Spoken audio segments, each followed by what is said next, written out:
Gonna hit record. It's Wednesday, March 12th, 2025. I'm Rim. I'm Scott. And this is Geek Nights. Tonight we're reviewing the anime of Sakamoto Days. At least it's finally warm enough to bike home from work, but not warm enough to bike to work. Well, that's how it is. It's dark in the morning. But I got to say, I continue to love that tunnel that they built across where the UN is in the bike path. That actually consistently has saved me several minutes on my commute home every day. It wouldn't save me minutes. It'd save me at least maybe 1 minute. Well, I'll put it this: it would save me 2 or 3 minutes unless I blow through 2 red lights that I'd have to deal with if I was up on the surface. Also, the surface way is completely packed with bike messengers and delivery people all the time. There's almost never anyone in that tunnel. I'm always by myself. I don't know why they're not going in there. I don't know. Maybe because they're turning left. I don't know. But the bike lanes in Manhattan are all absolutely packed with bike messenger people now. Way more than it was last year. Good. Yeah. That's the most exciting thing I got going on. That's my opening bit. All right.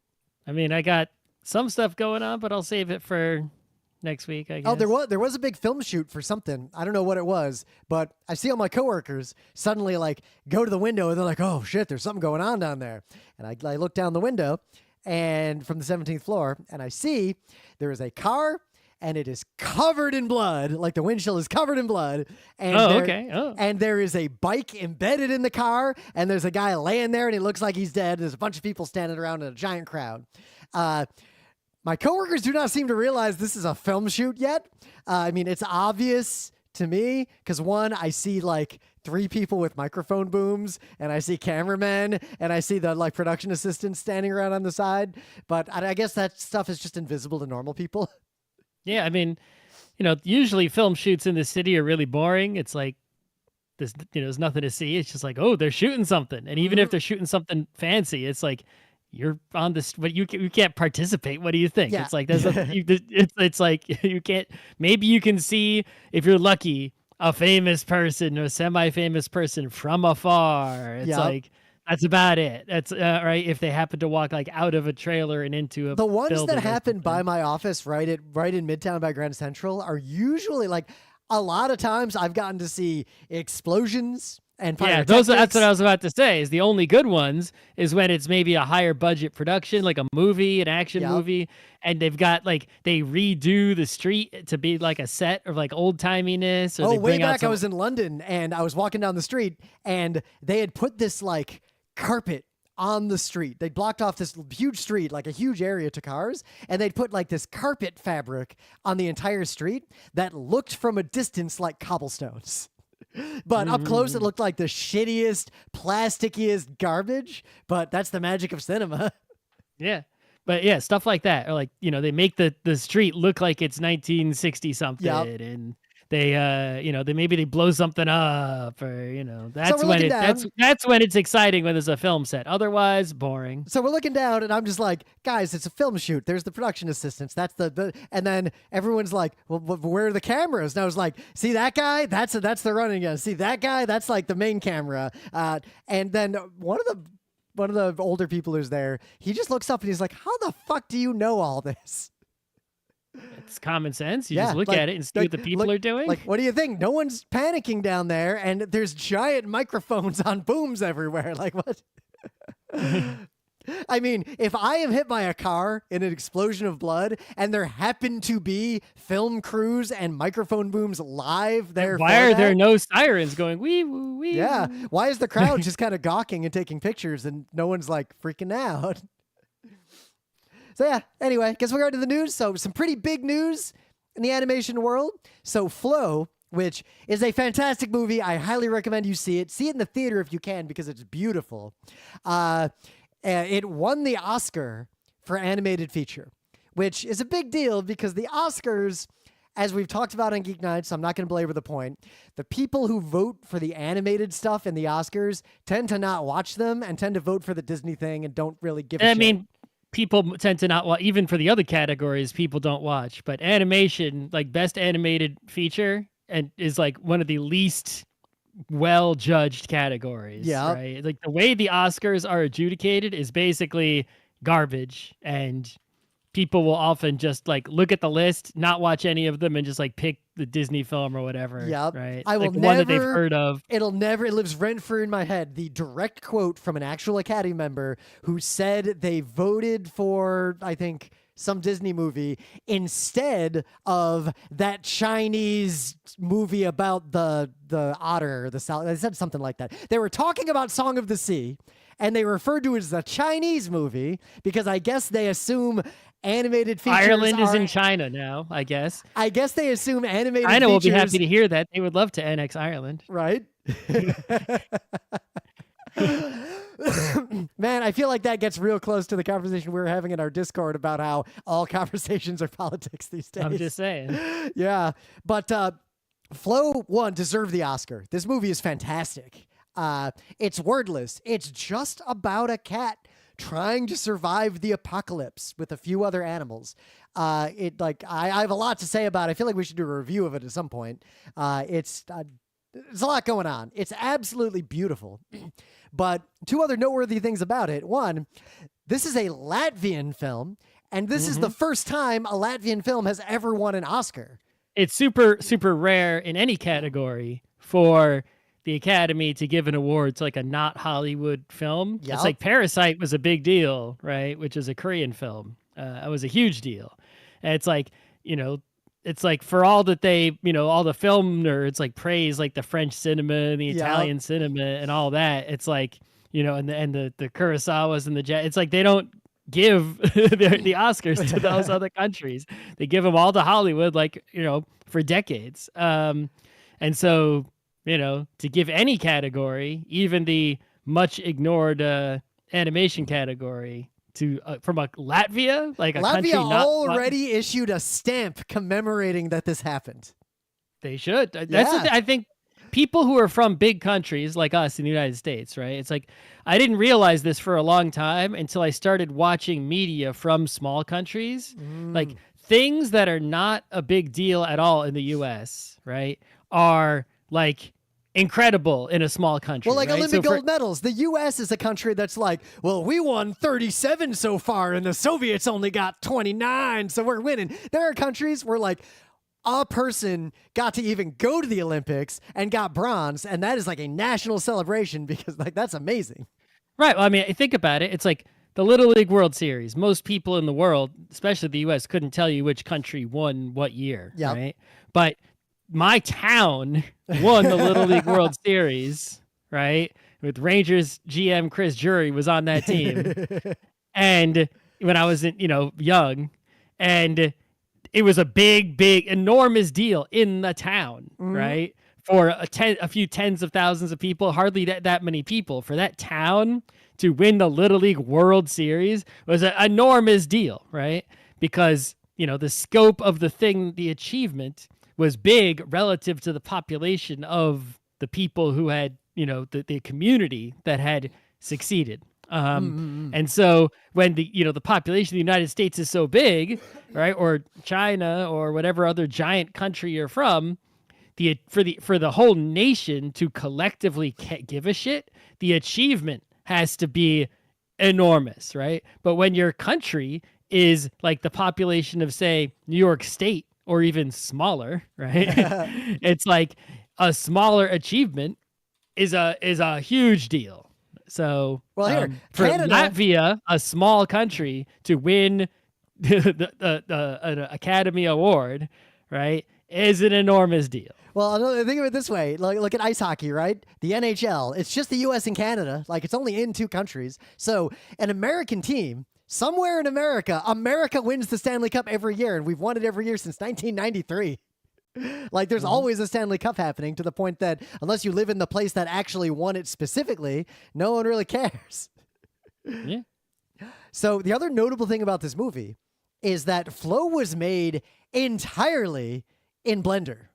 Yeah, I don't know the details, if they had plugins or they made extra stuff or they, paid for proprietary add-ons. Yeah, so they rendered it with the Eevee engine, which is not like the There's a lot of different rendering pipelines for Blender, and I have a link I can share that talks about the actual pipeline. But yeah, they basically did all the primary work in Blender, because I think a lot of people don't realize Blender can do a lot of what Adobe Audition does. Not all of it, and not as well, but it can do it. It can do a lot of what Premiere does. You can edit video in Blender. You don't actually have You're to mostly using it for the 3D bits. Yeah, but it can do these other things. Sure. And do them pretty well. The point is that, I think a lot of people in a lot of hobbies, 100%, 1,000% included, right? Yeah. will go out and purchase tools of production. Right? But the tools of production are not important, right? I probably have the equipment in my apartment to produce many amazing masterpieces in various forms of art and other mediums. Get on it. But I have not done so, right? You just made GeekNights and a bunch of software. I have powerful computers. Nothing is stopping me from installing Blender and then using free educational resources, learning it, and hypothetically producing, a animated feature film that, is Oscar worthy, other than my own creative abilities and time and discipline. And those things are more important than having the equipment. And so if you're out there and you want to make a movie and you start looking at like buying something, it's like, no. Well, remember, GeekNights, not that we're buying huge. Is not going to get you closer to success. GeekNights started with it'll just be fun. The existing computers we had, a Logitech stick microphone, and open source audio editing software. Well, actually, no, it actually started with a pirated copy of Cool Edit 2000. That's a good point. People with far less production than we have, with less equipment, less money, less everything, have been more successful at podcasting than we have. Yeah. By a lot. Our main attribute is our longevity and our unwillingness to give up. Yeah. So you got any news? We got a couple tiny newses here. So one news is that this weekend there is a Looney Tunes movie opening in the theater. Now you'll remember there was that Roadrunner Wile E. Coyote one that got buried for the usual capitalism reasons. It's still buried, I guess. I haven't seen it anywhere. But this one is not that one. This one is The Day the Earth Blew Up, which is a Daffy and Porky movie. I didn't know this was coming out until like 2 days ago when I just noticed it. I knew it was coming out like months ago because it actually played at like film festivals like I'd say maybe 8 months ago, like middle of last year. Like it's been done, but it's not opening in U.S. theaters at least until this weekend. So Friday, which means Thursday night, you know how they do, right? But this weekend, but yeah, it's a full-length animated featured film, and I haven't like read a detailed review, but the vibe on the internet is that like it ain't bad. That like it's actually pretty good. That's a high bar to reach. That the vibe is. I'm saying that's the vibe. Is like, hey, this is something. This isn't something. This isn't garbage. So I might actually go see it just to be like, because there's at least I'm not saying a big chance. We're saying non-zero chance, right? Like between 0 and 0.5% chance. If somehow this becomes a big deal or even a moderate deal, maybe they'll rethink the Roadrunner movie that they've got in the bin and do the minimum effort to just be like, all right, here, we'll put it on the streaming thing. There you go. Yeah. Who knows what, but certainly making this successful can't hurt. I guess it can hurt in that it would take money away from us and give it to Warner Brothers. But other than that, nah. Also, I like a Looney Tune. I liked the amount that I like a Looney Tune versus the amount of Looney Tune that I've consumed recently, which is not much, right? That's going to help this movie a lot. Yep. I did watch a bunch of the Bugs and Daffy show that was often described as It's Them in Seinfeld, and it actually is really good. Like, I really enjoyed it. Anyway. Yep. Oh, the other news, right? So, Princess Mononoke is a movie. Might be one of Miyazaki's best, honestly. Yeah, like, I think it's one of my, it's like top 3 my favorite Miyazaki. I mean, it's one of the good ones. Yeah. It's like, it's basically, from anyway. But yeah, they're doing a 4K restoration, And so you're worried because the Daft Punk travesty, right? It's like, Yep. I don't know. But no, it appears all the evidence so far indicates that it's a legit restoration. They scanned the 35 millimeter film and it was supervised by, Studio Ghibli people, right? They were checking to make sure they did a good job and it was appropriate. 1997, this movie came out. That's right. I didn't know it existed until the year 2000. I saw it in 1997 because I got a first fan sub of it. I went in between high school and college. I went to Israel on a trip for 28 days, and there was a nerdy dude on the trip who told me about this movie. I didn't know who Miyazaki was. He said something Mononoke, and I was like, all right, okay, but I'll see it, I guess, if I can someday. Who knows? And then we saw it at an Israeli movie theater in the year 2000. There was a poster for the movie was outside the theater. And he's like, that's the movie. And so I thought it was like a recent movie. It was a 3-year-old movie already at that point. See, by the time this movie came out, I'd already been watching anime for almost 8 years. I had been watching anime, but I didn't get to see the movie until, later. I remember we showed it at RIT Anime. That might be when I saw it, maybe. I think that was when a lot of people saw it. Anyway, the point is, if you haven't seen it, or if you have and you want to see it in higher resolution, that's me. It's going to be in the theaters in the United States, which they do a lot. They keep having Ghibli Fest constantly, right? But IMAX only. So it's not really gonna be IMAX because it's a 35 millimeter film, but they upscaled it to 4K and whatever. So it'll just be like big, I guess, right? I mean, I'm here for that. Big wolves, big print. It'll just be big. And it'll be in the theaters starting March 26th, but it's going to run for about like a week or so, depending on where you live, but IMAX only. So you got to find the IMAX screen near you. Here in New York City, that means you got to go to one of the AMCs. You can't go to the nearby theater that I can walk to. I got to go to Manhattan or whatever. Guess we go to Kips Bay. Yeah, you can go to Kips Bay. You can go to, Times Square, Lincoln Center, one of those. Yeah, Kips Bay tends to be where I go for that kind of thing because it's easy to city bike to it. Yeah, but anyway, you got to go to one of those, and it's, there it is. Or maybe they'll make this available to watch at home because I do have a 4K TV now, but it's not an IMAX TV. So. And I only saw this movie at most, I think, twice. I've seen this movie maybe 3 times. 5 times. At least 2, maybe 3. So because one more is not bad. I showed it to a bunch of my family and relatives, and actually I did a screening for a bunch of my like high school friends because a lot of them were like, cartoons are for kids, and I was like, high school rim, the fuck is wrong with you? All right, I'm going to show you some fucking animation. I showed them this. Anyway. So one last little thing, a little geek bite. If you're not aware, there is a show. Mike Judge is an executive producer on it, and he is also a voice actor for several of the characters. Common Side Effects. Yeah, Beavis and Butthead guy. This and King of the Hill guy. So Common Side Effects. It's on Adult Swim. I'd suggest you sail the high seas to watch it. It's only 7 episodes, and my geek bite is such. This show is really compelling, and I think it's really good. It moves fast. It doesn't waste time.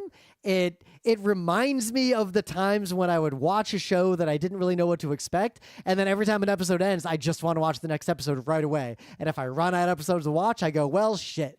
It's good. I did see the trailer for this. Based on the trailer I saw, it appears that it's about like some girl works at a business with a shitty boss, but then she's like, it's a pharmaceutical company. Yep. And she discovers basically from some shady dude that there's like a magic mushroom, and she convinces the boss somehow to go and like investigate the mushroom and see if they can turn it into a pharmaceutical and sell it. And that's why the title is Common Side Effects, because common side effects include, right? There is a lot going on. I think this has some overlap with Akira, based on what I've seen so far. Well, I guess if you take the mushrooms, you might see Akira. Well, there's a little guy, and it might have a little overlap with 1Q84, depending on exactly. I've only watched 4 episodes. So. I guess, yeah, if you take mushrooms, you could also end up in the QTeen 84. It's sort of a roll of the dice, right? Which one you're going to end up in. But The thing that really sold me on it, or there's two things. One, it portrays very rich CEO dipshit types. And, in my professional career in capital markets, I've worked with a lot of those people over the years. There's a scene where she has like lunch with him.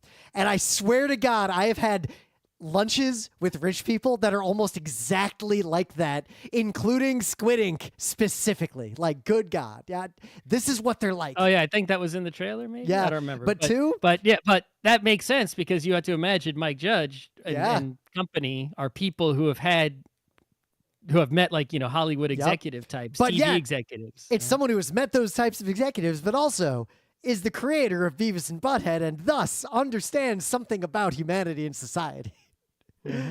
But two, the FBI agents. There's two FBI agents in the show. They make the show. Those characters are phenomenal characters.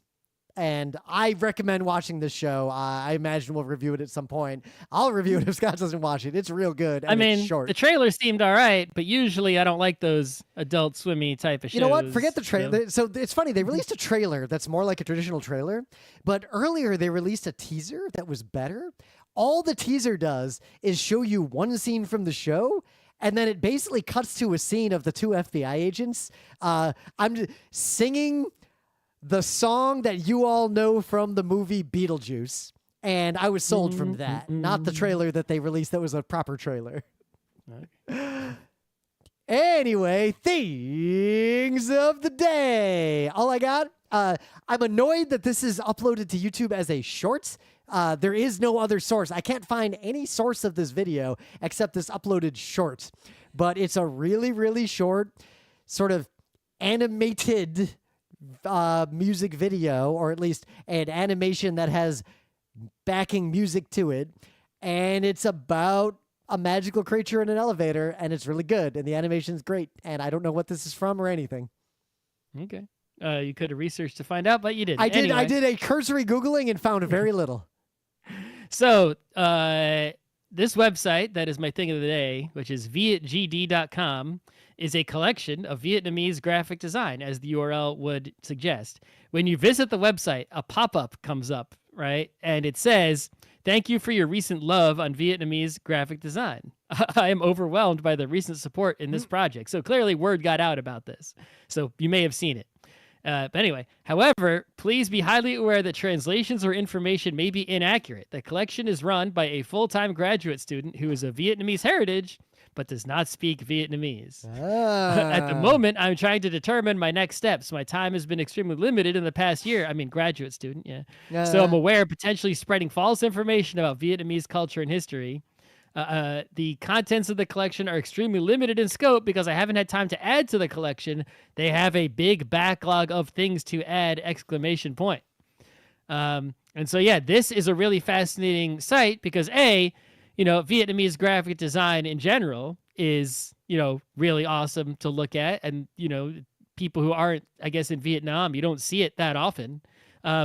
Two, the Vietnamese, language, alphabet, spelling has really compelling things, typographically, right, to represent. But also, there was the time period of great Soviet influence in Vietnam, of course, right? And you can see a lot of that come through both subtly and not subtly at all. I'm looking at this, yeah. Right, so you see this merging, actually, of, the Soviet graphic design, which is awesome, and the Southeast Asian graphic design together, and a lot of the pieces on display in this digital museum. I really love the 30, I guess, ruble, whatever currency stamp that has, CCCP rockets on it. Two of them going off at once, because it's like, yeah, people, when did they ever launch two space rockets at the same time? Never. But it makes a really good looking stamp. So yeah, graphic design collection. They could have like put this all in a book and sold it, but instead it's free on a website like it should be. That's a slice of the old internet, free on a website. We need more free on a website stuff. Yep. In the meta moment, we are going to be live at PAX East 2025 on Friday with a brand new panel, The Everlasting Game, talking about the longevity of games, lifestyle games, what causes a game to be worth playing more than a couple times. And then on Sunday, Game Mechanics and Tabletop Design, a highly refined rewrite of an ancient but very popular talk we gave at PAX East 2011 that was called Mastering Game Mechanics. We have learned a lot since then, and I have a lot of different and more complex things to say about game mechanics and tabletop than I had to say in the year 2011, now that we're here in the year 2025. I will be live without Scott next weekend at ZenkaiCon. I'll post the schedule. I just keep forgetting because I've been busy. But I'm doing three solo versions of our panels. I will be doing games you can't play. I will be doing the 39 games you must play, the cursed panel that I've never done, that Scott was forced to do 3 times without me, even though half the games are games that only I played or give a shit about. And then I will be doing a version of Every Game is the Same Game. I'm already making some tweaks to it because a friendly listener emailed me and gave some suggestions on how to portray the math of the games, like the pluses and the minuses of game mechanics. And this person is really smart, so I'm remaking the slides, and the panel's way better already. Okay. Otherwise, the book club book, yep, is announced. I got to pull up the title again. Everything for everyone. I want to say the full title. I'm searching through my history. By somebody, I don't know, author. I could probably get to it faster than you just by typing into Amazon.com. Everything for Everyone, an oral history of the New York Commune, 2052 to 2072, by M.E. O'Brien and Iman Abdelhadi. 2052 or 2058. All right, let's get into it. We haven't reviewed a regular old anime in a while, and I gave Sakamoto Days the classic RIT anime treatment. Remember, we used to run the RIT Anime Club, which was at the time the biggest anime club in North America, as far as we could tell. And our policy in the anime club was we'd pick a show that we think the nerds at RIT, 100-ish people, would react strongly to, and we'd show them the first 4 episodes of that show. And I watched the first 4 episodes of this show, and I have found consistently you can review any anime TV show by watching 4 episodes. Oh, it seems like I have watched also 4 episodes. According to the Netflix history. So the show's on Netflix, by the way. Yeah, the show's just on Netflix. You just watch it. It has a dub. The dub's perfectly fine. Like I watched 2 of the episodes while I was running on a treadmill, and I like a tiny phone. However, you cannot read subtitles on a tiny phone while you are running at 9 miles an hour on a treadmill. Yeah. Also be aware, only 9 episodes of the show are out. Another episode is going to come out in a few days, and it's like coming out as it's coming out in Japan. It's like a new show this season. So if you want to watch the whole thing at once for some reason, you are going to have to wait until the season's over, something like that. Now, before we review the show, I want to put the show has a premise that we'll discuss in a second because the premise is good. However, the show had some red flags that I was not aware of until after I'd watched some and realized something about the show. So, not red flags in the it's a bad titty anime. Don't get me wrong. But red flag number 1, this is based on a manga. That's fine. That manga has 20... You can get almost...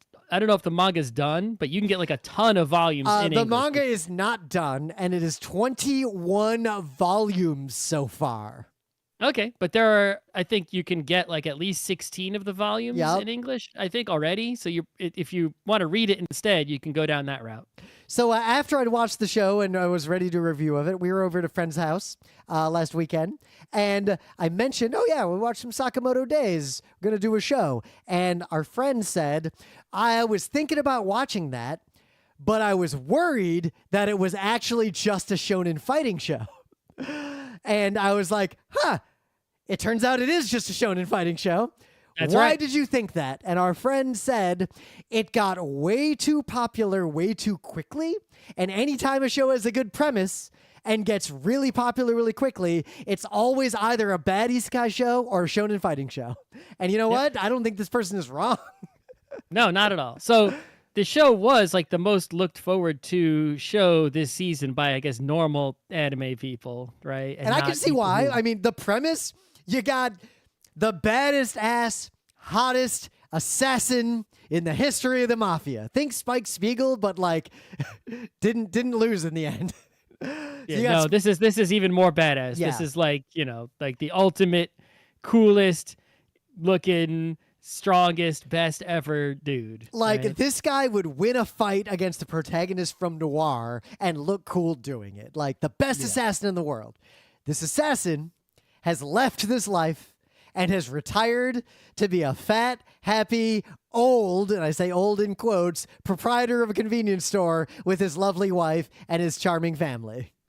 Yeah, his cute little daughter. Yep. And he just wants to live his peaceful life now. He's given up on the assassin's, world. He still has the mind of an assassin, but he is not going to kill anybody. He just wants to live with his family. So, and obviously, once you hear that premise, something is going to force him to do assassin biz and not just sit in a convenience store, because there would be no show. And so the premise is exciting. And the reality is that, they explore that premise for a bit. For like 3/4 of one episode. Yeah. And then it becomes shonen fighting show. And this is the same thing that has happened in going back all the way, not every Yu Yu Hakusho was the first show where I was like, wait a minute. Fuck. God damn it. Not every shonen fighting thing does this, right? Dragon Ball does it. It starts out being about like, this monkey dude, but then becomes a fighting tournament. Naruto starts out being about ninja wizard school, and then that disappears after 5 episodes?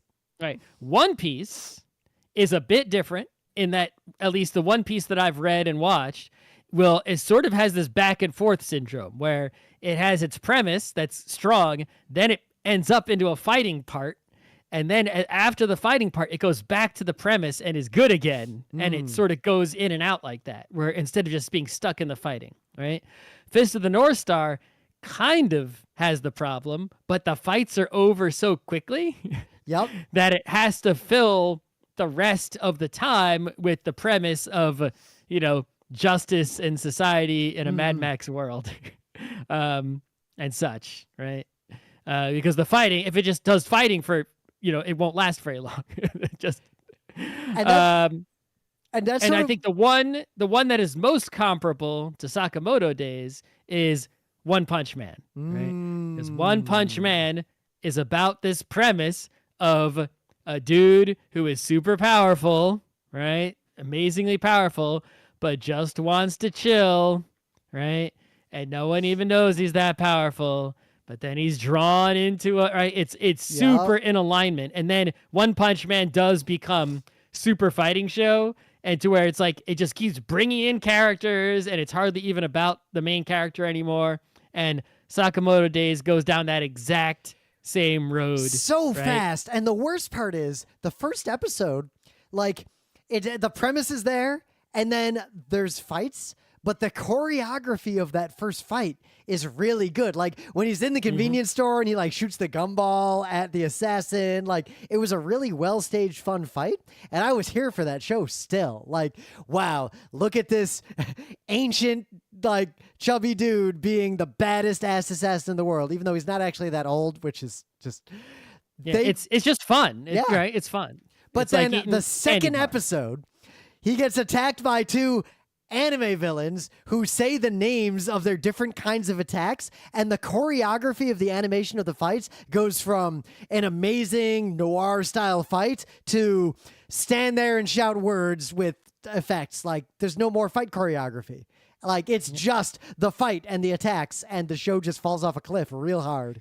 And they just keep introducing more and more characters so to fast. Fight with. Pizza, I almost stopped. Well, in 4 Pizza episodes, Nakajima. there were so many characters. Pizza added, Nakajima so is the moment where this show is I'm done.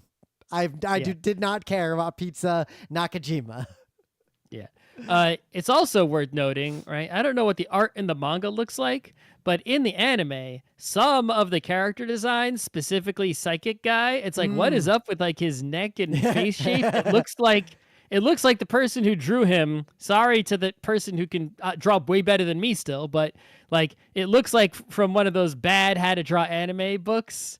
Like that dude's face is not right. Is even by anime standards, it's like, and there's some other, most of the other character design and stuff is pretty just standard, but there's nothing to speak super well of any of it. Like the first episode is funny, but after that, it does that thing that these kinds of shows do where they'll be like, oh no, the meat buns got crushed. And this will be basically the only vibe of the show for like 5 full minutes. And then it'll come back 3 times. Like there's no new joke after the first episode.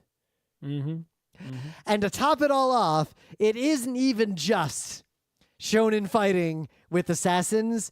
At the end of the first episode, the new character is Psychic, and it's actually a superhero shonen fighting show. It isn't even just regular assassins. Everybody's got like fucking superpowers.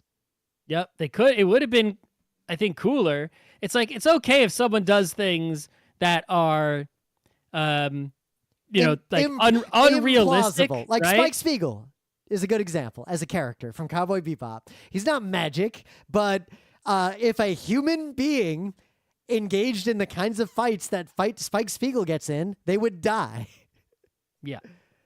Right. It's like, he throws something super accurately, but it's like, and super hard, but it's like, he's still just throwing something but it's like, but no, this new guy's character literally is like, psychic. And then it's like, oh, they're blocking my psychic powers. And it's like, I have the power to do this other thing. Yep. It's like, it devolves so fast into characters say, my power is useless here because of X, therefore I must Y. And then the other character says, haha, he's going to Y, and therefore I will Z. And that seems like it's the whole show. Yep.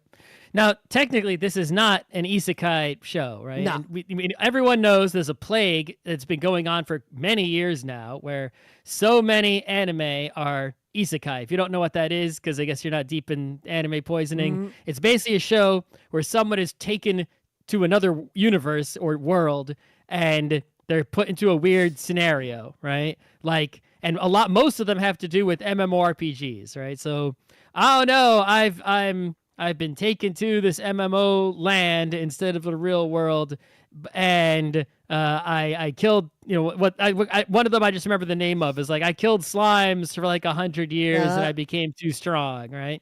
And they all have this sort of, starting premise, and you hear that premise, and it's actually, even though I recognize that it's like going to be a garbage show, it's like, the premises are sometimes kind of fun. Yeah, but then they never use them for anything interesting.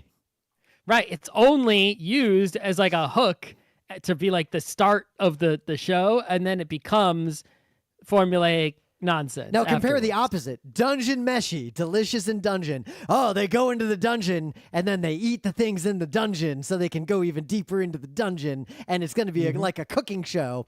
But it is a cooking show, and it stays a cooking show. Yep. But also that show takes that premise and fully explores it to the point that it's no longer funny, and this is a serious fucking show that is going to give you deep feelings and make you uncomfortable. Like, that is a good show, but it's so rare that the premise is lived up to with shows like this. And Sakamoto Days is just one more of these shows. Yep. It's also worth comparing to, just because it's on my mind because I'm reading it. So I have in my possession every volume of Full Metal Alchemist, the manga. I bought them a long time ago, right? The Full Metal Alchemist who's tiny like a bean. Ha ha ha. Yes, that one. And so we watched the original anime, but as people know, the original anime got ahead of the manga at the time it was coming out. And made up a bad had plot. A different story, and then they made a whole different anime called Full Metal Alchemist Brotherhood that I never watched, which is supposedly the same as the manga. So I don't feel a need to watch that anime that I haven't watched because I have the manga. And my plan, it's been sitting in a box on the floor behind me, was to read that manga and then get rid of it, get it out of my house, because I don't need to keep it and read it a second time. And I am now finally, after many years, but actually, it's not. At least not in the way that Sakamoto Days or One Punch Man or Naruto or Dragon Ball are. It's like there are fights, obviously, but the fights are actually interesting because they've created a world. There's a world building with the rules of alchemy, and in the fights, people are using alchemy like creatively. It's not like I will use this move, right? It's like you look at the scenario that they're in, who their opponent is, what the environment is, and the characters use their alchemical powers to figure out like a way to use them, to deal with the situation, right? And the other thing is that while there are those fights are actually much rarer and more and faster than they are in other shonen fighting things. There's no tournament situation, right? It's mostly a terrible secret of space. Like, what is the secret of this world? What's going on in this society? Who's behind, it's like, spoilers for a 20-year-old anime, I guess. A character that everyone loves dies really early, and then they spend so many volumes just investigating and trying to figure out who did it and why and what was the deal going on there, right? Is a way more detectiving action than anything else. And so while I wouldn't say Full Metal Alchemist is like S tier or anything like that, it's an example of how you can do a popular mass appeal shonen kind of thing with fighting that is not a formulaic shonen fighting. I think it comes down to if the things the characters are saying and doing and reacting to could just be swapped with completely different proper nouns and it all still works with no changes, that's usually the sign the show is bad. Yeah. So yeah, disappointing that I guess the most anticipated anime of the season is... I should have looked. If I'd known this show was based on a manga that has 21 volumes so far, I would have assumed it was a shonen fighting show and said, let's not even bother. Let's watch something else. I knew from the start that it was going to be similar to One Punch Man. I just didn't realize how similar. And also it devolves faster than One Punch Man devolves. It devolves about 2 minutes into the second episode, I would say. One Punch Man lasted like a few volumes before they're like, okay, Monster Society, what's your power level? So yeah, I would absolutely, if you really are interested, watch one episode. This isn't, honestly, unless you somehow really love this, it is not worth 4 episodes of your time. You might be the person who loves those things, in which case this is for you. Yeah, and then Godspeed. It's not a bad one of those, right? It's just... it's one of those, which means I need to waste my time on it. Yeah. Like we used to say at RIT Anime, everybody gets one. Mine was Initial D. It's like but I'm saying it's like there are bad ones of these. Yeah. That are like, this is a pretty good